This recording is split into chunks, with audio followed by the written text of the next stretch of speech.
folks. In this episode, we're going to be talking about chord progressions where the roots move around the circle of fifths. When you go on the Reddit music theory community, there are a lot of people on there asking, what is the circle of fifths for? Like, how can I use it to make music? And the answer is, the circle of fifths is not really for you to make music with. It's just a useful way of organizing the pitches in the Western tonal system. But there is one specific application of the circle of fifths for actual music making, and that is this particular chord progression or family of chord progressions. Here's the circle from C to C.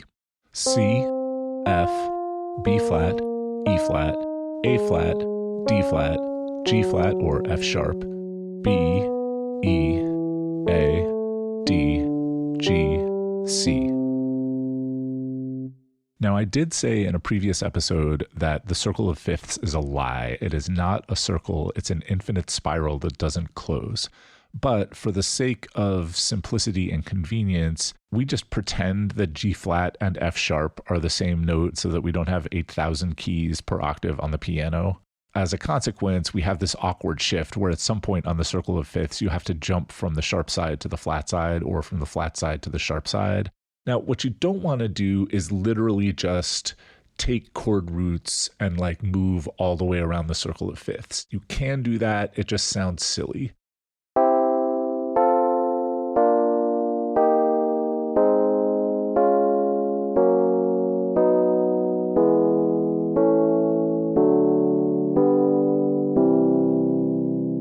What you really want to do is pick some major or minor key and move the chord roots around the circle of fifths, but only using notes within that key. And I know that's a little abstract, but it'll make more sense when you hear it. What we're going to do is we're going to take the C major scale and we're going to go up the scale in fourths. So we're just going to take every fourth note in the scale. Here's how that sounds. C, D, E, F, G, A, B, C, D, E, F, G, A, B, C, D, E, F, G, A, B, C. Here's only every fourth note in the scale. C, F, B, E, A, D, G, C. Now what we're going to do is move all of those notes into the same octave, and we're going to use them as bass notes.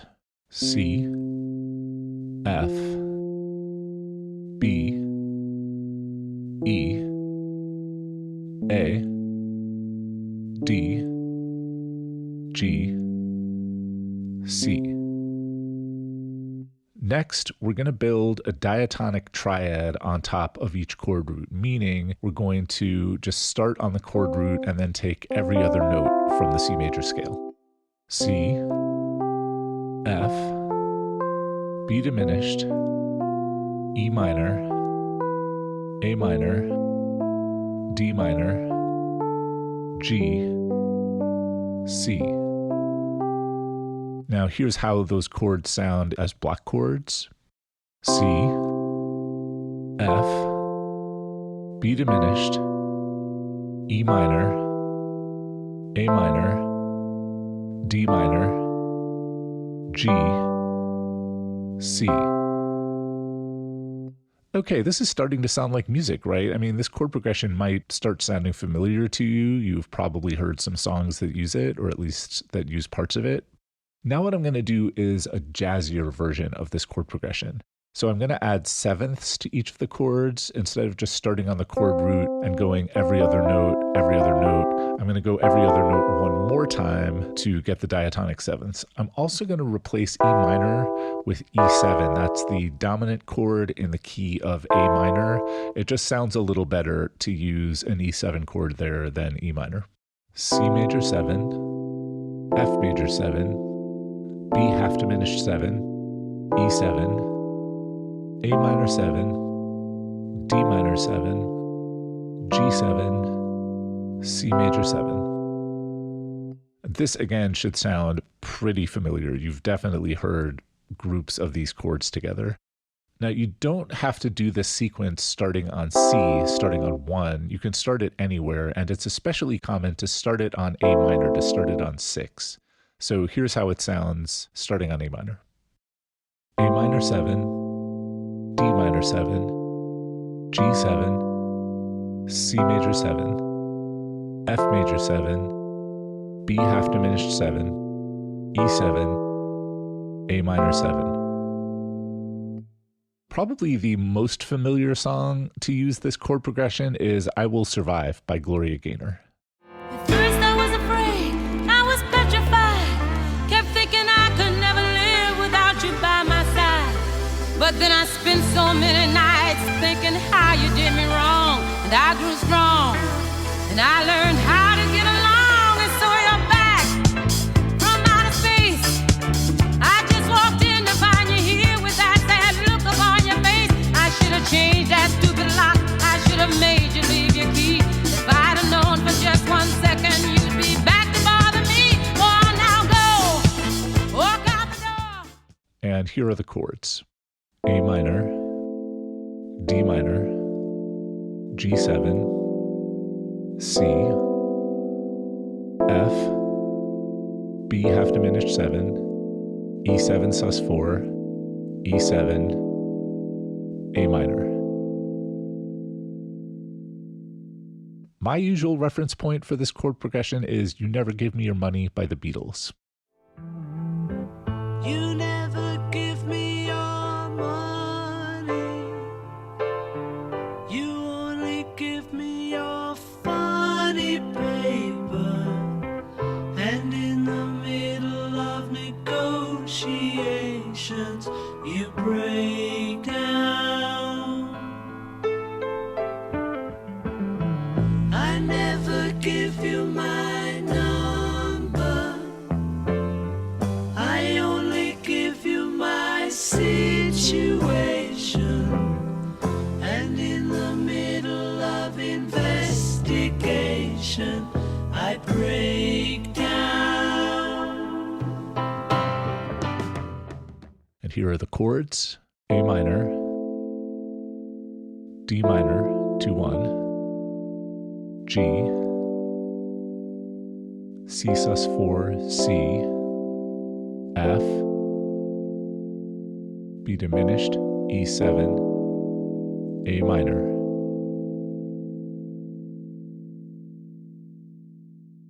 The fun thing is you can sing either one of those songs on top of the other one. Like the harmonic rhythm gets a little bit different towards the end, but yeah, it really does work remarkably well. You never give me your money. You only give me your funny papers. And in the middle of negotiations, you break down. I never give you my number. I only give you my situation. And in the middle of negotiations, I break down. These kinds of diatonic sequences are much more common in classical music than they are in pop. I've got 3 examples from Johann Sebastian Bach. First, we've got the Brandenburg Concerto No. 2 in F major, the first movement.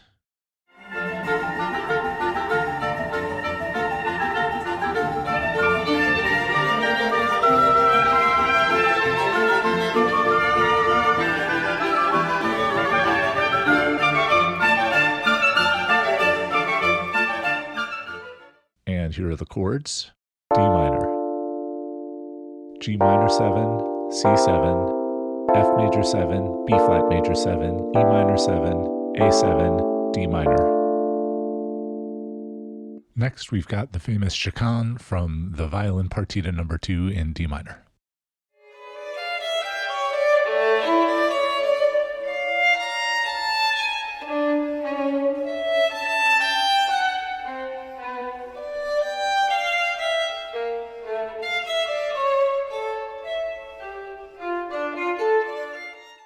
And here are the chords.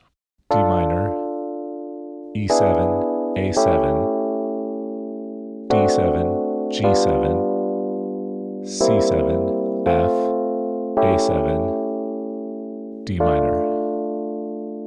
Finally, we've got the G minor lute suite.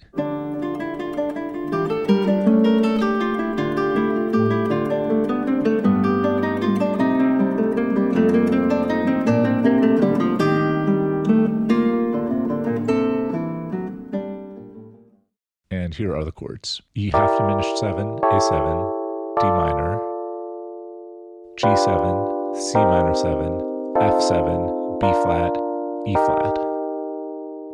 These diatonic circle of fifths sequences are also pretty common in jazz. The granddaddy of all jazz chord progressions is rhythm changes, the chord progression from I Got Rhythm by the Gershwins. Here's Ella Fitzgerald's recording of it. I got rhythm, I got music, I got my man, who could ask for anything more? I got daisies in green pastures, I got my man, who could ask for anything more? The A section of this tune, the I Got Rhythm, I Got Music part, is mostly these turnaround figures where you just go 1-6-2-5, 1-6-2-5, 1-6-2-5. Here are the chord changes in C, which is the key that Ella's doing it in. C6, A minor 7, D minor 7, G7, C6, A minor 7, D minor 7, G7, C6. And then we get to the bridge, which is a different kind of circle of fifths progression. Old man trouble, I don't mind him. You won't find him round my door. I got starlight. Here are the chords. E7, A7, D7, G7, C6. This is not a diatonic sequence. These chords are not all from within the key of C major. Instead, the last one, G7, is the 5 chord in C major. The previous one, D7, is the 5 chord in G. The previous one is A7, that's the 5 chord in D. And then the first one, E7, is the 5 chord in A. So you've got this series of 5-to-1 resolutions going around the circle of fifths. The voice leading in that chain of 5-7-1 resolutions is very elegant. It's just a series of tritones going down chromatically. G sharp, D, G, C sharp, F sharp, C, F, B,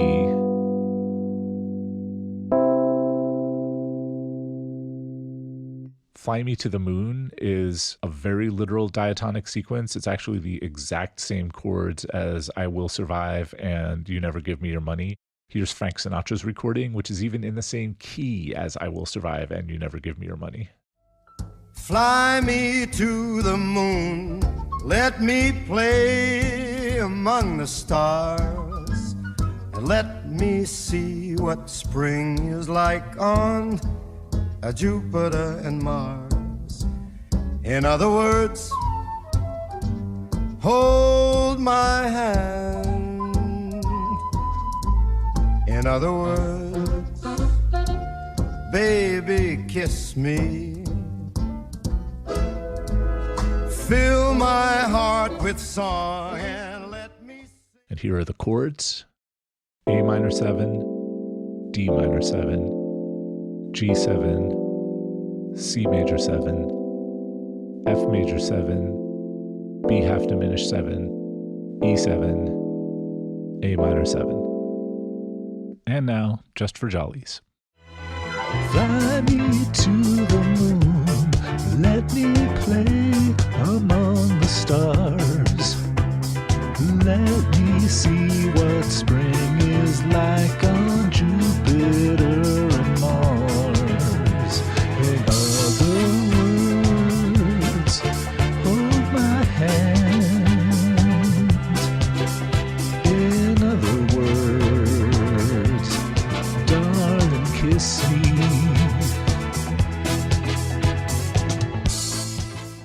There's another variant on this sequence where you start on 2 instead of 6. So in the key of C, you would start on D minor, and Autumn Leaves uses that version of the sequence. Here's Cannonball Adderley's recording. He does it in B flat, so he's starting on C minor 7, but it's the same idea.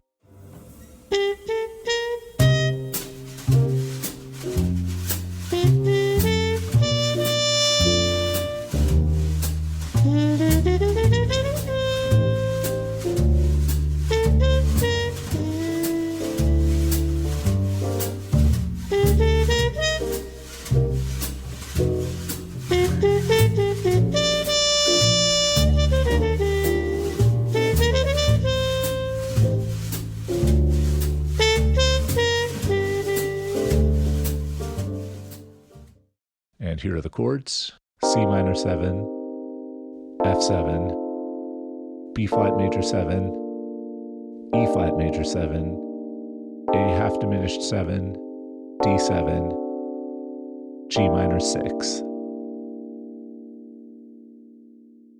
Killing Me Softly, as made famous by Roberta Flack, has some very neat circle of fifths movement as well.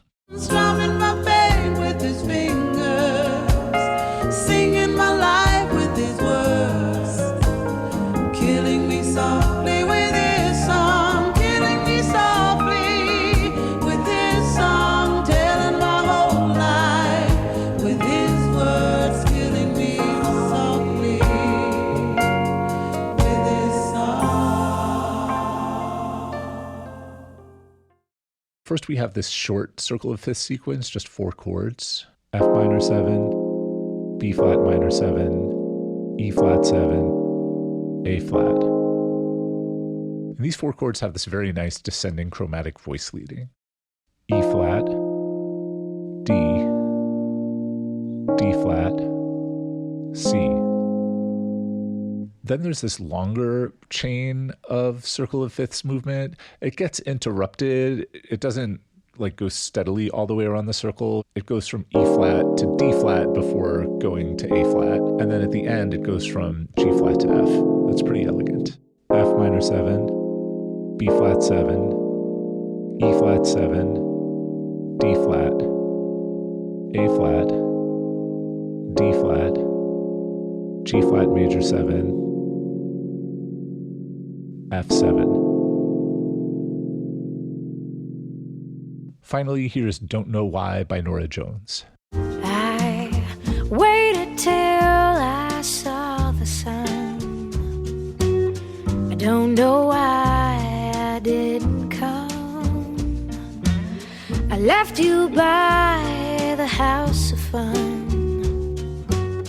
I don't know why I didn't come. I don't know why I didn't come.